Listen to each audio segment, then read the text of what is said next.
유대인들이 지혜서라고 하는 이 탈무드에 보면 이런 이야기가 나옵니다. 어떤 노인 한 분이 사막 가운데 조그마한 오두막 집을 짓고 살고 있었습니다. 자, 그런데 신기하게도 그곳에는 맑은 샘물이 있고 야자수가 우거져 있었습니다. 그래서 지나가던 나그네들이 그곳에 들러서 시원한 샘물도 얻고 마시고 그늘에서 잠시 쉬어가고 그렇게 했던 휴식처 같은 곳이에요. 그런데 어느 날 이 노인의 마음속에 욕심이 생겼어요. 이 샘물을 그냥 줄 게 아니라 돈 받고 팔면 내가 돈 많이 벌겠다, 그렇게 생각한 것입니다. 그래서 그때부터 그것을 지나가는 사람들에게 돈을 받기 시작했습니다. 유대판 봉익 김선달이라고 할 수 있죠. 지나가는 사람들은 그것밖에 샘물이 없기 때문에 꼼짝없이 사 먹을 수밖에 없었습니다. 그래서 돈을 제법 모으게 되자 욕심이 이 노인이 더 생긴 것입니다. 이제는 샘 위에 뚜껑을 만들어서 열쇠로 잠근 후에 아무도 함부로 샘을 길어가지 못하도록 그렇게 만든 것입니다. 그렇게 하고 비싸게 돈을 내는 사람들에게만 샘물을 주었습니다. 당연히 어떻게 됐을까요? 사람들의 발걸음이 줄어들기 시작했습니다. 자, 그러던 어느 날 이 노인이 샘물이 어떤가 하고 뚜껑을 딱 열어봤더니 샘물이 많이 줄어 있었습니다. 여러분, 사막의 샘이라고 하는 것은 오아시스, 일종의 오아시스이기 때문에 계속 퍼내지 않으면 이게 말라버립니다. 물줄기가 끊어지게 되는 겁니다. 그러나 그 노인은 물이 줄어든 이유가 잎이 무성한 야자수 때문이라고 생각을 해서 야자수가 샘물을 다 흡수해서 그렇다고 생각을 하고는 야자수 나무를 다 베버렸습니다. 어떻게 됐을까요? 이제는 샘물도 말랐습니다. 야자수가 제공해주는 그늘도 사라지게 됐습니다. 그래서 그 이후로 누구도 그곳을 찾지 않게 되고 노인은 홀로 태양빛을 견디다 못해 죽어갔다고 합니다. 여러분, 이 이야기를 통해서 탈무드는 두 가지 교훈을 줍니다. 하나는 인간의 행복이라고 하는 것은 움켜잡는 데 있는 것이 아니라 나누는 데 있다, 그것을 가르쳐주고 있어요. 이것이 사실은 하나님께서 우리를 창조하신 창조의 목적이기도 합니다. 또 다른 하나는 축복의 샘물은 퍼낼수록 더 넘쳐난다 라는 진리입니다. 여러분, 뚜껑 닫아놓고 내가 움켜만 쥐면 계속 내가 부자 되고 계속 잘 될 거다 생각하는데 그게 아니라 계속 퍼내주면 줄수록 점점 신선한 물이 흘러나와서 체험받는 삶을 살게 된다. 이게 샘터의 원리라는 것입니다. 이 진리를 우리의 삶에 적용해보면 우리의 삶은 마르지 않게 되고 날마다 채워지는 삶을 누리게 될 줄로 믿습니다. 우리들 가운데 우리 인생이 축복으로 가득 차기를 원치 않는 사람은 아무도 없습니다. 누구든지 다 풍성한 삶을 원합니다. 가득 넘치는 삶을 원하는데 그러한 열망을 가졌음에도 불구하고 우리의 현실은 갈수록 더 힘들어지고 있어요. 뛰면 뛸수록 목마름만 더해가고 우리의 삶의 부요함은 채워지지 않습니다. 이유가 어디 있을까요? 왜 그럴까요? 오늘 우리가 여러 가지 다른 이유들을 이야기할 수 있겠지만 근본적인 것은 우리가 움켜잡는 데만 관심하느라고 퍼주는 것은 배우지 못했기 때문입니다. 우리가 흔히 생각하는 것처럼 많이 내가 손에 꽉 움켜잡으면 부자가 된다. 근데 그런가요? 사실 그렇지 않아요. 나눠줄수록 부욕해 되는 것입니다. 이 진리를 적용 못하기 때문에 나는 열심히 사는데, 최선을 다해서 사는데 사실은 궁핍한 삶을, 그런 인생을 살아가는 이들이 뜻밖의 굉장히 많습니다. 성경은 분명히 우리에게 교훈합니다. 우리가 가졌다고 생각하는 것을 하나님을 위해서 과감하게 내려놓을 때 하나님이 준비하신 더 소중하고 영원한 것으로 채워진다. 이것이 하나님의 말씀이 강조하는 것입니다. 여러분, 성경에 야곱 잘 아시잖아요. 야곱의 예가 아마 그거 좋은 예가 아닐까 생각돼요. 여러분, 야곱은 태어날 때부터 형 뒤꿈치, 발 뒤꿈치 꽉 움켜잡고 나왔던 사람 아닙니까? 그 일생은 움켜잡는 삶이라고 요약할 수 있어요. 야곱의 이름의 뜻도 그렇잖아요. 움켜잡는다. 그는 태어날 때부터 형의 발 뒤꿈치를 움켜잡고 태어났는데 그것도 모자라서 형의 배고픔을 이용해가지고 장자권을 빼앗았지요. 창세기 27장을 보면 형이 받아야 할 축복을 고스란히 아버지에게서 가로챕니다. 심지어는 그가 하란에 있는 외삼촌 집에 가서도 그 집의 양과 육축을 다 자기 것으로 갈취했어요. 자기 소유로 삼고 큰 부자가 돼서 고향 땅으로 돌아오긴 했습니다. 여러분, 한마디로 야곱의 인생을 정리하면 움켜잡긴 잡았지만 결국은 그가 하나님 앞에서 다 잃게 되지 않아요? 움켜잡는 삶이 반복되는 것이 야곱의 삶이라고 그렇게 정리할 수 있어요. 자, 그런데 야곱의 인생의 문제가 뭡니까? 이렇게 과연 움켜잡았는데, 틀어잡았는데 야곱의 인생이 행복했나요? 그렇지 않았다는 거예요. 여러분, 창세기 47장에 보면 그가 애굽 왕 바로 앞에 섰을 때 그 인생 전체를 고백하죠. 뭐라고 고백합니까? 내 나그네 인생길이 130년이었습니다. 그런데 험악한 세월을 살았습니다. 여러분, 왜 소유를 많이 했는데 행복하지 못했을까요? 왜 많은 것을 쟁취했는데 부유하지 못하고 험악한 세월, 인생을 나는 보내왔다고 그렇게 고백했을까요? 나누는 것을 실천하지 못했기 때문에 그런 것입니다. 자, 그런데 이 야곱이, 그랬던 야곱이 창세기 48장, 49장을 보시면 그가 이 땅을 떠나기 전에 지금까지는 움켜잡았던 그런 삶을 그가 살았는데 마지막으로 자신의 손을 활짝 펴서 자기 아들들의 머리 위에 손을 얹고 축복하는 순간 야곱 가슴속에 있었던, 가슴속에 하나님의 은혜가 임했어요. 하나님의 능력이 임하기 시작했습니다. 하나님의 약속이 임하기 시작했어요. 이렇게 축복을 쏟아부은 결과 12지파가 시작된 겁니다.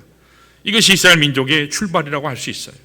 사랑하는 여러분, 우리가 진실로 부유해지는 비결은 갖는 데 있는 것이 아니라 쏟아붓는 데 있는 줄로 믿습니다.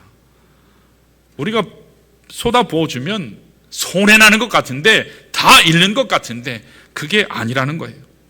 오히려 하나님이 준비하신 더 값진 것으로 체험받는다는 사실을 여러분 기억하시기를 축원합니다. 그때 인생이 참으로 진실하게 부여된다는 사실이에요. 오늘 우리 손에 붙잡힌 것을 버리는 것 참 쉽지 않아요. 내가 어떻게 지금 붙잡았는데, 내가 어떻게 이 자리까지 왔는데, 내가 이것을 어떻게 만들었는데, 쉽지 않지만 내가 지금까지 소유하고 움켜잡았던 것을 버린다고 하는 것 결코 쉽지 않지만 내려놓을 때 그때 하나님이 진짜 준비하신 것을 얻게 된다는 사실이에요. 내가 내려놓기 전까지는, 이 손을 펴기 전까지는 하나님이 이 위에 올려주실 수가 없어요. 그러므로 오늘 우리가 물어야 할 질문은 이것입니다. 어떻게 하면 놓기 쉽지 아니한 나의 소유를, 내가 지금까지 움켜잡았던 나의 것들을 하나님 나라 영광을 위해서 마음껏 쏟아 부으며 살 수 있을까? 여러분, 오늘 본문 읽으셨는데 오늘 본문은 어떻게 할 때 움켜잡는 삶이 아니라 쏟아붓는 삶 살 수 있을까? 그것이 오늘 본문의 내용이에요. 자, 우리 1절 한번 볼까요? 1절을 보시면 같이 한번 읽습니다. 1절 시작. 너는 내 떡을 물 위에 던져라. 여러 날 후에 도로 찾으리라. 아멘. 자, 여기 보시면 식물이라는 단어가 나오죠. 식물은 히브리어로 레헴이란 뜻이에요. 레헴. 여러분, 레헴이 뭐죠? 떡이에요. 여러분, 예수님 고향 땅이 어디죠? 베들레헴이에요. 베들레헴. 여기서 벳이라고 하는 것은 집, 하우스예요. 그리고 레헴은 떡이에요. 한마디로 얘기하면 뭐죠? 떡집이에요. 베들레헴, 그 뜻은 떡집입니다. 그런데 이와 같이 떡이라고 하는 것은 뭘 의미하냐? 우리 생명의 필수적인 요소다. 밥이잖아요. 떡이 밥이잖아요. 그 생존에 반드시 필요한 양식이다, 그런 뜻이에요. 자, 그런데 이 가장 귀한 것, 가장 소중한 것, 생존을 위해서 반드시 필요한 이 식물을 어디에 던져요? 물 위에 던진대요. 물 위에 던지래요. 내가 먹을 것도 충분하지 않은데 언제 돌려받을지 모를 이 귀한 떡을 어디다 던지라고요? 물 위에 던지래요. 그러면 여러 날 후에 찾을 거예요. 그게 오늘 하나님의 말씀이에요. 이게 무슨 뜻일까요? 여기에 대한 해석이 굉장히 다양해요. 그래서 한글 번역본이 다 달라요. 제가 잠깐 소개하면 표준 세번역에 보면 이 본문을 이렇게 해석해요. 자, 돈이 있으면 무역에 투자하여라. 여러 날 뒤에 너는 이자를 받을 것이다. 남길 것이다. 이익을 남길 것이다. 또 이것을 공동 번역에서는 이렇게 이야기해요. 자, 돈이 있거든 눈 감고 사업에 투자해 두어라. 참고 기다리면 언젠가는 이윤이 되어 돌아올 것이다. 그리고 이 2절 말씀에, 본문 2절 말씀을 표준 세번역은 이렇게 또 이야기했어요. 이 세상에서 내가 무슨 재난을 만날지 모르니까 투자할 때는 7이나 8부로 나누어 하여라. 참 신기한 번역이에요. 여러분, 이거 얼핏 보면 경영학서 보는 것 같아요. 분산 투자해라. 그렇게 딱 보이잖아요. 그런 말로 들려요. 자, 그런데 오늘 본문의 내용은 그런 컨텍스트에서 기록한 것이 아니에요. 여러분, 이 본문은 누가 기록한 거죠? 오늘 전도서는 누가 썼죠? 전도자가 썼나요? 누가 썼죠? 솔로몬이 썼어요. 솔로몬이요. 여러분, 만일 솔로몬이 그 인생의 초창기에 썼으면 앞에서 얘기하는 경영학서처럼 분산 투자하라는 말이 맞아요. 그러나 이 말씀은요, 말년에 쓴 거예요. 솔로몬 인생의 말년에 쓴 책입니다. 여러분 아시는 대로 솔로몬은 이 세상의 부요함은 다 누린 사람이에요. 성경에서 기록된 인물 중에 가장 화려한 인생을 구가한 사람, 그 사람 한 사람 뽑으라면 솔로몬이에요. 왕으로서 최고의 권세와 쾌락을 누린 사람이에요. 최고의 지식과 명예를 누린 사람입니다. 따를 자가 없어요. 더구나 그는 세계 각국에서 금은보화를 싸들고 와서 잘 보이려고 해석의 창고에 금은보화가 가득 찼던 그런 사람이었습니다. 아마도 솔로몬은 처음에는 이 모든 것이 다 내 것이야, 자기 것인 줄로 알았어요. 그래서 그것을 움켜잡고 쌓아두려고만 한 것입니다. 자, 그런데 말년에 가서 보니까 그가 깨달은 중요한 사실이 한 가지 있어요. 이게 내게 아니구나. 내게 아니구나. 그것을 깨달았어요. 한번 바람만 불어도 다 날아갈 헛된 영광이 내가 지금까지 소유했다고 믿었던 이 소유물이었구나. 그것을 발견하고 인생의 참된 부분은 물질 소유하는 데 있지 아니하고 세상적인 영광을 움켜잡는 데 있는 것이 아니라 하나님을 경외하는 데, 하나님의 뜻을 따르는 데 있구나. 이것을 깨닫고 기록한 것이 바로 우리가 지금 읽고 있는 전도서예요. 이런 차원에서 주신 메시지이기 때문에 오늘 본문 1절의 말씀이 너의 식물을 물에 던지라 라고 하는 것은 무욕해서 이윤을 남기라, 그런 뜻이 절대로 될 수 없어요. 그렇게 해석한 주석도 많아요. 그런데 그렇게 해석할 수 없어요. 오히려 이런 뜻입니다. 내가 지금까지 소유했던 모든 것을 흘러가는 강물에, 하나님이 운행하시는 인생의 강물에 던지라, 그런 뜻이에요. 하나님이 운행하시는 섬기의 강물에 던지라. 너의 모든 자랑과 내 생명이 아끼던, 생명같이 아끼던 모든 것들 흐르는 강물에 던져버려라, 그런 뜻이에요.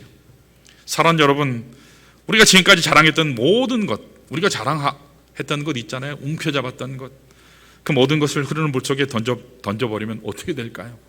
손해인가요? 망할까요? 여러분, 한번 떠내려간 것 다시 회수할 수 없어요.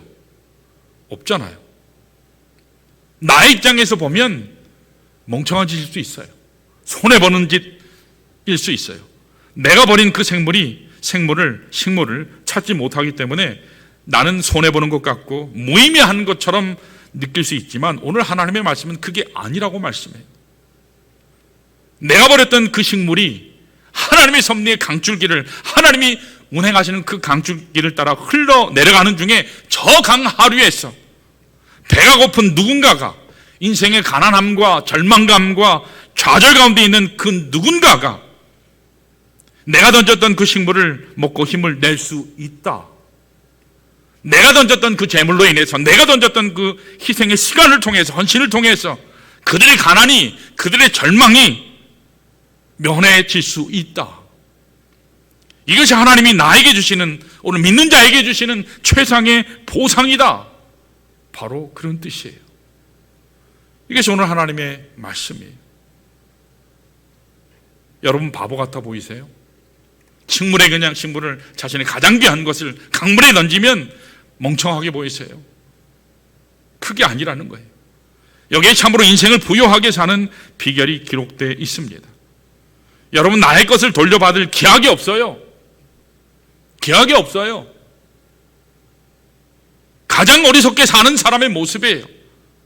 흐르는 강물에 던지듯이 나의 모든 것을 다 쏟아부을 때에 나의 뜻이 이루어지지 않을는지는 모르지만, 그러나 하나님의 위대한 뜻은 이루어지게 된다라는 사실입니다. 수많은 생명이 구원받게 되는 놀라운 역사가 일어나게 된다는 사실, 이 사실 여러분 기억하시기를 축원합니다. 여러분, 그래서 우리 교회가 부흥해야 되는 거예요. 여러분, 주기 위해서 부흥해야 될 줄 믿습니다. 우리 혼자 잘 되고 잘 먹고 평판 좋은 교회, 그냥 우리 교회 이름처럼 좋은 교회로 끝나는 것이 아니라 은혜 넘침으로, 기도의 헌신함으로, 기도의 양이 아구까지 차서 넘쳐서 흘러가는 교회, 하나님의 영광이, 하나님의 구속사역이 잃어버린 영혼들 주님 앞으로 인도하는 이 일에 쓰임받기 위해서 여러분, 우리가 부흥해야 됩니다. 그래서 체험받아야 돼요. 우리가 성령 충만해야 되는 이유가 바로 이것입니다. 말씀 충만해야 되는 이유가 바로 이거예요. 여러분, 홀로 되는 게 아니에요. 담임 목사 혼자 한다고 되는 게 아니고, 지역장님들이 한다고 되는 게 아니고, 안수 집사님들이 한다고 되는 게 아니에요. 교회를 중심으로, 공동체를 중심으로, 목자를 중심으로 하나가 될 때 된다라는 사실입니다. 2년 전에, 2년이 더 지났죠. 저희 교회에서 지금 개척한 교회가 배방침례교회죠. 그 배방침례교회 담임하시는 우리 장태범 목사님, 중국 이름으로 이제 장량 선교사님으로 저희 교회에서 제 기억으로는 16년, 17년 전에 파송했어요, 중국에. 자, 그런데 어떻죠? 중국이 뭐 선교사들 다 내쫓아버리고 교회를 엄청나게 핍박해서 선교사들을 다 내쫓아버렸어요. 그때 비자발적 철수, 말이 좋아서 비자발적 철수죠. 비자발적 철수를 당해서 막막하게 됐어요. 14년 동안 중국 사역에서 생애를 드리고 거기서 엄청나게 투자했는데, 말씀으로, 기도로, 시간으로, 또 저희 교회도 계속 선교했죠. 제 교단에서도 계속 선교했죠. 다시 돌아올 수밖에 없었어요. 돌아갈 길이 막혔어요. 국내에서 개척해야 되는데, 여러분, 한국에서 지금 개척하는 거 쉽지 않거든요. 근데 목사님이 오셔서 한 1년인가 좀 더 지나서 전화가 왔어요. 어느 날, 목사님, 제가 기도했는데 아무래도 하나님이 개척하라고 그러시네요. 개척하려고 하는데 좋은 교회가 모교회가 되어주시고, 우리 목사님이 제 모교회 담임 목사님 되어주세요. 그랬을 때 제가 어떻게 했을까요? 저희 교회도 지금 코가 석자입니다. 힘들어 죽겠는데 왜 나한테 그런 얘기 하냐고. 그런 얘기 전 단 한마디도 하지 않았어요. 예스. 제가 당연히 해야죠. 주저하지 않았습니다. 기쁨으로 하나님께서 하시는, 저도 감동이 있었거든요. 하나님께서 우리로 이제 개척을 시작하게 하시는구나. 그래서 제가 하나님 앞에 기도하고 그 자리에서 예스 했어요. 사실 우리 교회 사정이 그때 굉장히 힘들었어요. 지금은 또 금리가 막 올라가가지고, 그렇죠? 여러분들 다 힘들지 않아요? 금리 때문에 지금 난리들입니다. 여러분, 교회 사정을 생각하고 뭘 한다면, 재정 상태를 살펴보고 한다면 절대로 할 수 없어요. 그러나 하나님의 영광이 그곳에, 하나님의 뜻이 있기 때문에 하고자 하면 하나님이 아실 줄로 믿고 시작했습니다. 그래서 많은 성도들이 기쁨으로 참여하셔서 2년이 지났어요. 저희 교단에서 지금 한 거의 10개 정도 교회를 개척했는데, 그 중에서 제일 부흥하는 교회가 배방침례교회예요. 할렐루야. 제일 성장하고 있어요. 참 감사하죠. 여러분, 그 외에도 우리가 여러 곳을 감당하고 여러 곳을 지금 이제 선교해야 돼요. 여러분, 왜 우리가 나누는데, 왜 선교하는데 힘쓰고 헌신하는 거죠? 이유는 한 가지, 복음의 강물은 흘러가야 되기 때문이에요. 흘러가야 되기 때문이에요. 우리에게서 멈춰서는 안 되기 때문이에요. 자, 그런데 더 중요한 게 있어요. 그게 뭐냐면, 지금까지 행한 이 모든 선교 사역, 나누는 사역, 헌신을 중단하지 않고 더 왕성하게 주님 강림하실 그날까지 일은 계속 이루어져야 한다는 것입니다. 중단돼서는 안 되는 거예요. 우리가 흘러가는 강물에 떡을 던지는 이 사역은 우리 평생 해야 되는 사역입니다. 평생 사역이에요. 우리가 일평생 동안 이게 움켜잡는 삶이 아니라, 이와 같이 쏟아붓고 나누는 삶을 살 때에 우리 인생에 하나님 앞에 한 번을 살아도 값진 인생 살게 될 줄로 믿습니다. 그때 최상의 열매를 하나님이 허락하세요. 자, 우리가 어떻게 하면 우리 인생을 하나님 뜻을 위해 쏟아부으며 하나님의 더 큰 목적을 위해 우리 인생을 아름답게 드릴 수 있을까? 간단하게 하나님 말씀을 좀 상고하기로 합니다. 자, 첫 번째 따라할까요? 나누는 법을 알아야 한다. 요새는 참 나누는 게 쉽지 않죠. 나누는 거 말은 하는데 머리는 아는데 나누는 삶은 참 어려워요. 우리는 지금까지 교육을 받든지 사회생활 하든지 계속해서 배운 게 뭐죠? 여러분 배워온 법이 무엇인지 아세요? 우리가 학교 생활을 통해서 쭉 배워온 법이 뭔지 아세요? 움켜잡는 법을 배웠어요. 학교에서 가르쳐 주는 건요, 이렇게 움켜잡는 법이에요. 이렇게 하면 출세하고, 이렇게 하면 돈 많이 벌고, 이렇게 하면 예뻐지고, 이렇게 하면 1등하고, 이렇게 하면 인류 학교 가고, 이게 학교 교육의 핵심이었다고 생각이 돼요. 그래서 지금까지 우리가 훈련받은 대부분이 움켜잡는 것만 배워왔어요. 그렇기 때문에 지금 세대는 이제 나눠주는 것을 열심히 얘기하지만 참 쉽지 않아요. 그런데 오늘 하나님의 말씀은 이런 어색하고 익숙하지 못한 우리의 삶을 향해서 나누는 법을 배우라고 말씀합니다. 자, 우리 2절 한번 볼까요? 본문 2절 같이 읽습니다. 시작. 7에게나 8에게 나눠줄지어다. 무슨 재앙이 땅에 임할는지 내가 알지 못함이니라. 아멘. 여기 7이나 8이나 나눠주라, 이 뜻은 나누는 범위를 얘기해요. 나누는 범위를 얘기해요. 가능한 한 많이 나눠주라, 그 뜻이에요. 많이 나눠주라. 우리가 나의 무엇을 나눠주려고 하면요, 참 힘들어요. 내 것 갖고 나눠주는 건 참 힘들어요. 근데 하나님이 주셨기 때문에 여러분 나눌 때는 쉬워져요. 주려 할 때는 상대를 가리지 말고 가능한 한 많은 사람에게 가능한 한 넓게, 원을 넓게 해서 나눠주라, 그것입니다. 여러분 왜 그렇게 나눠주라고 하신 줄 아세요? 여러분 나눠줘야 여러분들이 물질의 노예가 되지 않기 때문이에요. 여러분 움켜잡으면 여러분 그 물질의 노예가 돼요. 여러분 한번 인생 살아보셨잖아요. 움켜잡는다고 이게 나에게 머물든가요? 아니요. 어떻게 기가 막히게 다 빠져나가요.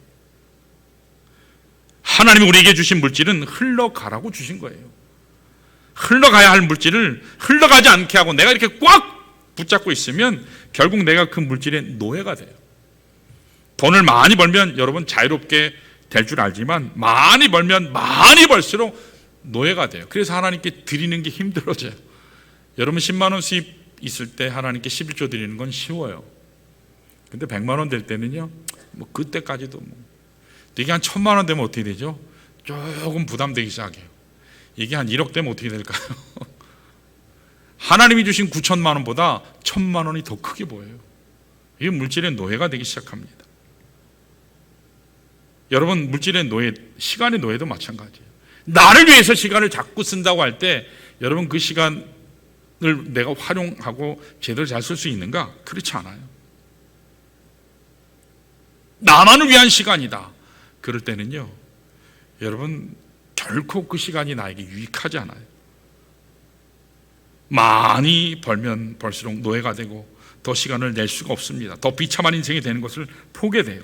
하나님 우리에게 주신 물질이라고 하는 것은요, 내 손에 머물게 하면 안 되고 자꾸 흘려보내야 돼요. 그래야 하나님이 더 퍼주시거든요. 뿐만 아니라 다른 한 가지는 2절 3절에 나와요. 나누지 않으면, 하나님이 나누라고 줬는데, 주인이 나누라고 주셨는데 나누지 않으면 어떻게 될까요? 하나님이 한순간에 가져가 버리세요. 하나님이 한순간에 가져가 버리세요. 여러분 내가 가지고 있는 물질이 영원할 줄 알지만 바람 한번 심하게 불면 다 끝나버리는 것입니다. 자, 오늘 특별히 3절에 보시면 재미있는 표현이 나와요. 우리 한번 읽어볼까요? 3절 같이 읽습니다. 시작. 구름에 비가 가득하면 땅에 쏟아지며 나무가 나무로나 북으로나 쓰러지면 그 쓰러진 곳에 그냥 있으리라.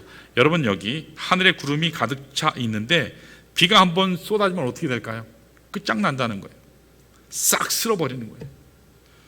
여러분 우리가 물질을 많이 쌓아 놓는 것 같지만 한번 쏟아지는 빗물에 싹 쓸려 내려가요. 나무가 한번 쓰러지면 쓰러진 자리에서 끝난다, 그런 말씀이에요. 그러므로 나에게 주어진 물질이 내 것인 줄 알고 나누지 않게 되면 결국 자신도 상하게 되고 가진 물질도 빼앗길 수 있다고 하나님의 말씀이 그렇게 강조하고 있습니다.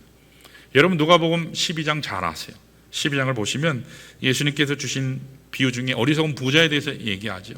그는 하나님이 물질을 많이 주셨어요. 풍요하게 하셨어요. 그런데 어떻게 했죠? 잘못된 태도를 가졌잖아요.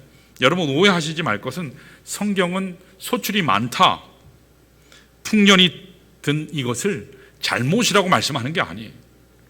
여러분 열심히 일하셔서 비즈니스가 잘 돼서 돈 많이 버는 것을 하나님의 말씀은 절대로 정죄하지 않아요. 오히려 일하지 않아서 가난한 것을 하나님이 뭐라 하시죠? 열심히 일해서 많이 버는 것 절대로 죄라 하지 않아요. 성경은 부자를 절대로 정죄하지 않습니다. 문제는 뭐냐면 잘못된 태도를 얘기하는 거예요. 많은 소출이 나왔는데 이게 나누지 않는 태도를 얘기하는 겁니다. 이 부자가 어떻게 했죠? 나눌 생각이 전혀 없었어요. 어떻게 했습니까? 창고가 기존에도 엄청나게 컸는데 그거 허물고 더 크게 졌어요. 왜요? 자기만 누리기 위해서. 크게 짓고 그 창고 안에 모든 곡식을 잔뜩 쌓아두었어요. 그러면서 얘기하죠. 내 영혼아 편히 쉬고 잘 먹고 잘 살자. 이제 마음껏 먹고 즐기자. 이것이 잘못된 거라는 겁니다. 지금 주변에는 잃어버린 영혼들이 있고 가난한 이들이 있고 굶주린 사람들이 많은데 부자는 자기에게 주어진 것을 나누지 않고 꽉 움켜잡았습니다. 자신의 창고를 더 넓게 지은 사실을 예수님께서 지금 지적하고 계셨어요. 하나님이 뭐라 하셨죠? 야, 이 어리석은 자요, 내가 오늘 밤 네 영혼을 데려가면 네가 가지고 있는, 네가 쌓은 그 재물이 누구 것이 되겠느냐, 그렇게 말씀하셨어요. 여러분 재물은 많이 가졌지만 하나님께 부여치 못한 자가 이와 같다고 주님이 말씀하시지 않습니까? 오늘 우리도 마찬가지입니다. 하나님이 여러분과 제게 주신 수많은 것들이 있습니다. 그게 물질이든 시간이든 재능이든 이것을 흘러가게 사용하시기를 바랍니다. 그때 하나님이 우리의 삶을 통해서 하나님의 위대한 목적을 이루어 주실 줄로 믿습니다. 자, 두 번째로 따라할까요? 하나님의 성취하심을 믿어야 한다. 여러분 우리에게 주어진 것을 과감하게 하나님 앞에 쏟아내 놓으면 내가 쏟아 부은 이것을 가지고 하나님께서 하나님의 놀라운 일을, 하나님 사이즈의 일을 이루어 가신다, 그 사실을 여러분 믿어야 한다는 거예요. 여러분 그렇게 믿으시기를 축원합니다. 그래야 우리가 마음껏 나의 것을 쏟아부을 수가 있어요. 하나님께서 가장 가치 있는 일을 위해서, 가장 가치 있는 사역을 위해서 하나님 영광, 하나님 사이즈로 이루신다, 그것을 믿을 때 우리가 이 일을 감당할 수 있어요. 자, 우리 본문 4절 5절 한번 볼까요? 같이 읽습니다. 같이요. 4절 5절 시작. 풍세를 살펴보는 자는 파종하지 못할 것이요 구름만 바라보는 자는 거두지 못하리라. 바람의 길이 어떠함과 아이벤 자의 태에서 뼈가 어떻게 자라나는지를 네가 알지 못함 같이 만사를 성취하시는 하나님의 일을 네가 알지 못하느니라. 아멘. 여러분 여기 보시면 파종하는 사람, 씨 뿌리는 사람에 대한 이야기가 나오거든요. 근데 씨 뿌리는 사람, 파종하는 사람이 씨를 뿌릴 때 세 가지를 고려한다 그래요. 세 가지 대상이 있대요. 자, 그 첫 번째가 뭐냐면 풍세예요. 바람의 방향이에요. 바람의 방향입니다. 바람의 힘을 말해요. 여러분 만일 씨 뿌리는 사람이 그런데 바람이 어떻게 불까 걱정하면서 내가 어떻게 씨 뿌려야 할지 바람의 방향만 보고 계속 아무 일도 하지 않으면, 할 수 없으면 여러분 아무것도 이루어지지 않는다라는 이야기를 하는 겁니다. 두 번째로 바라보는 대상이 또 뭐라 하냐면 구름이라 그래요. 자, 구름이 얼마나 끼어야 되나, 구름이 얼마나 많아야 되나, 이렇게 구름만 바라보고 아무것도 할 수 없으면 이것도 문제라고 얘기하는 거죠. 여러분 바람이라는 게, 구름이라고 하는 건 뭐죠? 가변적이에요. 그것만 바라보고 그게 기준이 되면 아무 일도 할 수 없어요. 바람과 구름은 가변적이에요. 환경은 항상 가변적이에요. 가만히 있지를 않습니다. 변하는 거예요. 있다가도 없는 거예요. 그것이 기준이 돼버리면 아무것도 못해요. 자, 그런데 여기 이것을 의지하지 않고 세 번째로 소개하는, 우리가 신뢰할 대상이 있대요. 누구지요? 만사를 성취하시는 하나님이라고 얘기해요. 뭘 성취하세요? 만사요. 모든 일을 성취하시는 하나님이라고 증거합니다. 나는 모든 것을 다 알지 못해요. 내가 이것을 주님께 그러나 내어드리면 하나님이 기가 막힌 방법으로, 신비한 방법으로 하나님의 계획과 목적을 성취하신다는 사실, 이것을 내가 신뢰하고 주께 내어드릴 때 하나님이 사용하신다, 그 뜻이에요. 그리고 우리의 물질과 우리의 모든 자원을 하나님이 사용하셔서 하나님의 뜻 가운데 창대하게 쓰신다는 겁니다. 여러분, 우리 가운데 우리 미래 아는 사람 있나요? 우리가 1년 계획하죠. 올해 계획하셨잖아요. 지금 1월이니까 1년 계획해요, 5년 계획해요, 10년 계획을 해요. 여러분, 우리가 열심히 계획을 세우지만 그것은 가상 플랜이에요.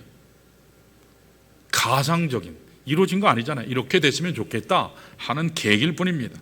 여러분이 확실해서 세우는 플랜이 아니에요. 희망사항이잖아요. 더 정확하게 말씀드리면 우리 가운데 5분 후에 일어날 일 아는 사람 어디 있습니까? 아무도 없어요. 그러므로 우리에게 필요한 것은 매 순간순간마다 하나님을 신뢰하고 하나님을 따라가는 믿음인 줄로 믿습니다. 이것이 중요해요. 내가 다 이해하지 못하지만, 내가 다 알지 못하지만, 내 앞에 펼쳐질 일을 내가 예상할 수 없지만 믿음으로 하나님을 따라 한 걸음 한 걸음 가다 보면 언젠가는 하나님이 준비하신 최상의 지점에 도착하게 된다는 사실이에요. 이것이 여러분, 우리가 살아가는 신앙생활의 본질입니다. 이게 신앙생활의 본질이에요. 그러므로 여러분의 인생을 하나님께서 아름답게 드리기를 원한다면 모든 것을 성취하시는 신비로운 이 하나님의 행하심을 여러분 신뢰하시기를 바랍니다. 1800년대 중반에 미국 동부 지역에 살았던 이 찰스 E. 웰치라는 사람이 있었어요. 이 사람은 원래는 이 영국에 있었던 사람인데 부모님이 어릴 적에 미국으로 이민 온 그런 가정의 아들이었습니다. 그의 아버지는 토마스 B. 웰치라는 사람인데 이분은 감리교회를 다니는 사람으로 굉장히 신실한 하나님의 믿음의 사람이었습니다. 그래서 이 찰스도 아버지의 영향으로 하나님의 부르심을 받고 이제 선교사로, 아프리카 선교사로 생애를 드려야 되겠다 해서 웨슬리안 계통의 신학교에 입학해서 공부를 열심히 했어요. 하나님의 말씀을 열심히 배우고 기도도 열심히 해서 이제 드디어 다 준비했습니다. 선교사로 떠나는 모든 수속과 절차를 다 마쳤어요. 떠나기만 하면 돼요. 자, 그런데 떠나려고 하는데 자기 부인이, 사랑하는 아내가 질병에 걸리고 만 것입니다. 자기 부인의 아픈 관계로 평생 계획하고 준비했던 선교사의 꿈이 물거품이 되어버렸어요. 얼마나 좌절이 됐겠습니까? 실망이 됐겠어요. 자, 그러나 찰스 웰치는 하나님 앞에 기도했어요. 하나님, 당신이 선교사의 길을 하나님이 막으셨습니다. 하나님이 막으셨습니다. 그러나 내가 선교사로는 가지 못할지라도 선교를 돕는 일, 나누는 이 일은 할 수 있도록 저에게 길을 열어주세요. 길을 열어주세요. 하나님 앞에 기도하기 시작했습니다. 그리고는 그가 자기 고향 땅으로 내려가서, 그 아버지가 원래 치과 의사였는데 치과 의사를 하면서 소규모로 경영했던 포도원이 있었습니다. 이 포도밭을 맡아서 이분이 경작하고 경영을 잘했어요. 근데 그 당시에 동부 지역에, 미국의 동부 지역에는 이 크리스천들이 굉장히 많거든요. 왜냐하면 그쪽에부터 메이플라워를 타고 그쪽에 청교도들이 정착을 했기 때문에 동쪽부터 이렇게 서쪽으로 쭉 복음이 흘러갔거든요. 그래서 거기에 교회들이 굉장히 많아요. 특별히 이 베프티스트 교회들이 굉장히 많습니다. 그런데 뭐 요즘은 그렇지 않지만 주의 만찬을 할 때, 주의 만찬지 할 건데 2월에 할지 다음 달에 할지 3월에 할지 그건 아직 못 정했어요. 주의 만찬을, 이게 성찬식이라고 하잖아요. 성만찬, 주의 만찬을 하는 날에 진짜 와인을 가지고 한 거예요. 와인 드셔보셨죠? 아무도 대답을 안 하시네요. 여러분, 진짜 와인을 가지고 주의 만찬을 했대요. 그래서 주의 만찬하는 날만 되면 교회가 이상해져요. 거의 커피 이 찻잔으로 되는 것을 막 그냥 벌컥벌컥 드시고, 이게 주님의 피를 상징하는데, 그래가지고요 막 혀가 꼬이고 막 이상한 말도 하고 막 해롱해롱합니다. 예배를 드리면 예배 시간에 다 취해가지고 다 성령에 취하는 게 아니라 술에 취해가지고 다 멍하고 있습니다. 이게 그 당시 동부교회 굉장히 골치 아픈 골칫거리였다고 그래요. 그래서 이것을 어떻게 풀어야 되나 교회마다 골치였습니다. 고민을 하는데 찰스가 제안을 했어요. 목사님, 제가 지금 경작하는 이 포도밭이 있는데 거기에서 이 포도를 따서 제가 포도즙을 만들어 가져올 테니까 그것으로 우리가 주의 만찬을 하면 아무 문제가 없지 않을까요? 신선한 포도즙이니까, 발효된 와인이 아니니까. 그래서 교회가 참 좋다고, 좋은 생각이라고. 그래서 그 제안을 받아들였습니다. 그래서 그때부터 교회에서 이 교회 포도즙을 공급하는 일을 시작하게 됐어요. 이것이 소문이 나서 각 교회마다 우리도 좀 가져다 달라고. 그러니까 개인도 좋아하고 가정에서도 좋아하고 상품점에서도 다 좋아해서 처음에는 소규모로 시작했는데 이게 엄청나게 발전해서 큰 회사가 됐어요. 엄청난 회사가 됐어요. 자, 그런데 특이할 일은 이 찰스가 하나님 앞에 이 포도즙 생산할 때 하나님 앞에 서원한 게 있어요. 하나님, 내가 살아있는 동안에 이 포도즙을 생산해서 번 어떤 이윤도 제가 단 한 푼도 제가 가져가지 않겠습니다. 오직 주의 일만을 위해서 전부 다 드리겠습니다. 하나님께 소원했어요. 실제로 그렇게 한 것 같아요. 하나님이 놀랍도록 축복하셨어요. 하나님께서 길을 열어주셔서 굉장히 축복하셨어요. 여러분, 요즘 한국에도 마트에 가면 웰치라고 하는 상표명이 있어요. 그게 바로 이때부터 시작된 거예요. 저희 교회 미국에 있을 때도 웰치에 나오는 그 포도, 그 주스로 주에 만찬했거든요. 여러분, 우리가 하나님을 위해서 무엇을 쏟아내면 손해볼 줄 알지만 아니에요. 하나님이 기묘하고 신비로운 방법으로 반드시 갚아 주실 줄로 믿습니다. 내가 주님께 올려드린 것보다 훨씬 더 값진 것으로 주세요. 나는 적은 것으로 올려드렸는데 하나님은 영원한 것으로, 가장 최상의 것으로 갚아 주십니다.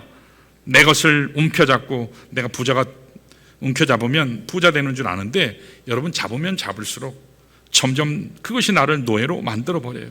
내 인생을 썩어지게 합니다. 내 삶의 앞길을 가로막는 것입니다. 바로 이런 소욕을 우리가 깨뜨려야 돼요. 하나님 나라를 위해서 흘러가는 강물 속에 식물을 던지듯이 과감하게 이것을 던져버리고 나면 하나님이 여러분의 남은 인생을 책임지세요. 하나님이 책임지세요. 더 놀랍게 채워주십니다. 나만 축복받는 게 아니라 내 자녀도 하나님께서 축복하신다는 사실을, 그래서 위대한 하나님의 일꾼으로, 가정으로, 가문으로, 하나님의 교회로 쓰신다는 사실을 여러분 믿으시기를 축원합니다. 자, 그러므로 오늘 우리가 움켜잡는 삶이 아니라 쏟아내는 삶을 실천할 수 있어야 되는데, 그렇게 살려면 첫 번째로 뭐가 필요하다고요? 나누는 법을 배워야 돼요. 두 번째는요, 무슨 일을 행하든지 하나님을 위한 행하는 일은 하나님이 신실하게 갚으신다. 이것을 믿어야 할 줄 믿습니다. 자, 마지막 세 번째요. 따라할까요? 끝까지 최선을 다해야 한다. 여러분, 우리가 하나님 앞에 드리는 헌신의 삶이라고 하는 것은 하다 말다 하는 게 아니에요. 여러분, 예수님이 십자가 사역을 질라다가 말다 그러셨어요? 그러시지 않았어요. 끝까지 이루셨어요. 헌신을 다해서 자신의 모든 것을, 마지막 피 한 방울 마저 다 쏟아내셨어요. 중간에 멈추면 가치가 없는 것이 되고 말아요. 여러분, 마지막 순간까지 최선을 다해야 합니다. 그래야 그 열매가 맥시마이즈가 돼요. 극대화가 됩니다. 우리 다 같이 6절 한번 볼까요? 같이 한번 읽습니다. 다 같이요. 시작. 너는 아침에 씨를 뿌리고 저녁에도 손을 놓지 말라. 이것이 잘 됐는지 저것이 잘 됐는지 혹 둘이 다 잘 됐는지 알지 못함이니라. 아멘. 여기서 강조하는 것은요, 하나님 앞에 하나님 앞에 시작한 사역은 신실하게 해야 한다. consistency, 지속성을 얘기해요. 제가 인생을 살아보면서 여기 어른들도 많이, 우리 안수 집사님도 계시지만, 제일 어려운 게 꾸준히 하는 게 제일 어려워요. 여러분, 꾸준히 아내를 잘 사랑하면 아무 문제 없어요. 꾸준히 아내를 존중하면, 남편을 사랑하면 문제가 없어요. 근데 이게 지속적이지 않은 거예요. 꾸준히가 안 돼요. 하나님의 말씀이요, 이 consistency, 지속성을 강조하고 있습니다. 보편적으로 많은 분들이 하나님의 일을 할 때는요, 처음에는요, 그냥 당장 이룰 것처럼 해요. 의욕이 대단해요. 처음에는요, 많이 할 것처럼 시작하는데 어느 순간 가면 어떻죠? 용두사미가 돼요. 사라졌어요. 다 안 보여요. 여러분, 중보기도 사역도 여러분 용두삼이 되면 안 될 줄 믿습니다. 저를 위해서 기도해 주셔야 돼요. 말씀 받는 우리 하나님의 사람들, 죄 백성을 위해서 기도해 주셔야 돼요. 새로 하나님 교회를 방문하는 분들을 위해서 기도해 주셔야 돼요. 처음에는 만회할 것처럼 시작하는데 어느 순간에 어려운 문제가 생기면 멈추려고 해요. 자꾸 이유를 대요. 자꾸 핑계를 대요. 우리 주보에도 썼죠. 안 하려고 하면 자꾸 핑계를 만들어요. 하려고 하면 태도가 달라져요. 이게 잘못된 자세라는 거예요. 이게 성경이 오늘 증거합니다. 아침에 내가 씨를 뿌렸으면 저녁이 와도 손을 거두지 말고 남이 보지 아니하야 한다 할지라도, 당장의 소출이 없다 하는 것처럼 보인다 할지라도 끝까지 씨를 뿌리고 나의 삶을 이루라, 너의 삶을 이루라. 바로 그거예요. 한국 사회도 이제 복지가 점점 강화되고 잘 살아가니까 연금에 대한 이야기, 은퇴에 대한 이야기들이 많이 나오죠. 나이 드신 분 중에는 은퇴해야 된다라는 생각하시는 분들이 많죠. 물론 우리가 사회제도나 일반 직장제도를 보면 은퇴제도가 있어요. 직함을 봐도, 직함이라는 면에서도 직함을 계속 가질 수 없으니까 은퇴가 필요해요. 여러분, 그러나 하나님 안에서 주어진 이 사역은 은퇴가 없습니다. 아멘. 하나님의 일은요, 하나님의 사역은 은퇴가 없어요. 여러분, 모세 아시잖아요. 모세가 하나님의 부르심을 받았죠. 언제 갔죠? 120세. 120세에 하나님 불러가셨어요. 그때까지 모세는 뭐 했죠? 하나님 일 하고 있었어요. 죄의 사역을 감당하고 있었어요. 신명기에 보면 120세까지라고 돼 있어요. 하나님의 일을 사역하는 게. 이게 돌아가신 데잖아요. 하나님의 말씀이 무덤이 없다 하니까 하나님께 들림받았다고 우리가 믿잖아요. 실제 이것이 의미하는 게 뭐지요? 죽는 날까지 했다라는 말이에요. 여러분, 늙도록 충성하라 하시지 않았어요. 죽도록 충성하라 했지. 돌아가실 때까지 하나님 일 하다가 가신 겁니다. 여러분, 오해하지 마세요. 그래서 장 목사는 뭐 죽을 때까지 한다, 은퇴 안 한다, 그거 아니에요. 때가 되면 저도 은퇴할 거예요. 하지 말라 해도 제가 때가 되면 내려가요. 저도 먼 훗날이 되면 은퇴할 거예요. 그러나 여러분이 기억하셔야 할 것은 하나님 나라 사역에는 은퇴가 없는 줄 믿습니다. 여러분, 청년과 젊음과 늙음의 차이가 뭘까요?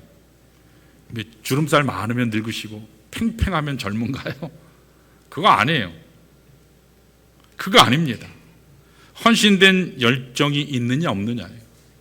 헌신된 열정이 있느냐 없느냐, 그게 젊음과 늙음을 구별하는 기준이에요. 저는 참 감사한 것은 저희 교회 우리 제1여선교 회장님, 연세가 지금 70 중반 후반으로 가고 계세요. 근데요, 제일 부지런하세요. 지구부 우리 구역장님들 모임에 김치, 그 국물김치요, 그거를요 한 봉다리씩 수십 개를 싸우셨어요. 주신다고. 여러분, 그거 쉽나요? 80 다 돼 가시는 분인데, 제일 남성교 회장 80이 넘으셨어요. 근데 뒤태는요 40대예요. 얼마나 건강하신지 몰라요. 우리 지역장님들, 교구장님들, 평신도 교구장님들 다 70대들이세요. 60대 한 분 계시고 70대들이세요. 저한테 항상요, 목사님 저 70 넘었는데 은퇴할게. 은퇴 없어요. 죽을 때까지 해야 돼요? 네. 주님 부르시는 그날까지. 여러분, 주님이 부르시는 그날까지 할 수 있는 건 축복인 줄로 믿습니다. 말씀을 마치겠습니다. 오늘 우리에게 주어진 인생 우리 거 아니에요.